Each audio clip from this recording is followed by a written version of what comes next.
komisia, milí priatelia, dovoľte, aby som vás privítala v Múzeu moderného Andyho Warhola v Medziľabovciach. Vítajte na otvorení výstavy známej legendy slovenského umenia Petra Kalmusa. Nové umelecké diela svojím interaktívnym spôsobom reagujú na odkaz jedného z najvýznamnejších umelcov 20. storočia, kráľa popásu Andyho Warhola.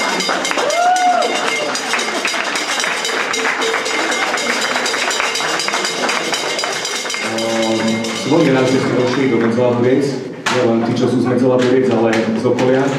A vy ste veľmi dobre poznáte Petra Kalmusa a kto vlastne chcel dnes večer vidieť živé a procesuálne umenie, tak tu ho môžete vidieť. Tu je Peter Kalmus a ako chodiaca performance, chodiaci happening, konštelácia všetkého možného a nemožného. Nechcem veľa rozprávať, lebo keď som robil kurátora napríklad výstav Andyho Warhola, tak som musel veľa rozprávať, pretože Andy Warhol je už mŕtvý a koncepciu kurátorskú bolo potrebné nejakým spôsobom vyložiť a predstaviť, tak tam treba veľa rozprávať, ale som veľmi rád, keď môže byť kurátorom umelcom, ktorí sú živí a živí na druhú a na tretiu možno, lebo tí sa potom vedia sami predstaviť najlepšie. Dobrý večer, dámy a páni. Vítam vás a hlavne vám ďakujem za účasť na performance výstave vernisáže. Ďakujem vedeniu múzea za maximálne profesionálnu, milú, ľudské prijatie a inštalovanie celej výstavy. Ďakujem Maťovi, kurátorovi, ktorý napriek ťažkým chvíľam v svojom živote osobnom došiel. Teraz nebudem poradovať, že? A mám dojem, že dnešný večer, ak všetko dobre pôjde, bude plný prekvapený a možno niekoho aj tá hlavná vec, ktorej som tu bol vlastne ten týždeň, tá výstava možno niekoho zaujme, prosmeje, naštve, pobaví a tak ďalej.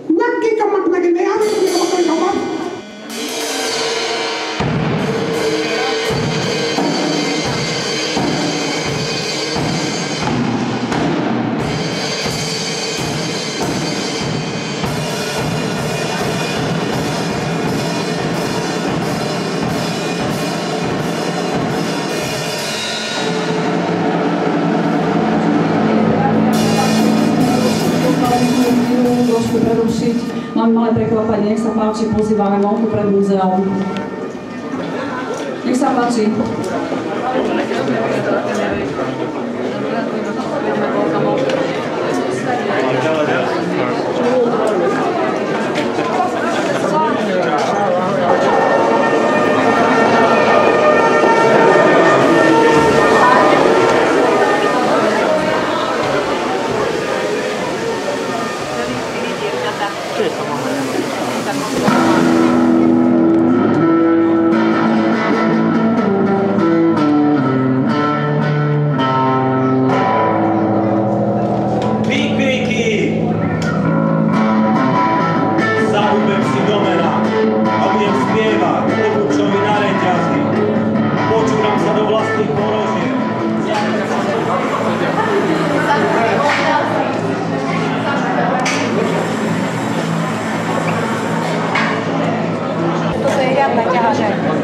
Sme aj skúšali tam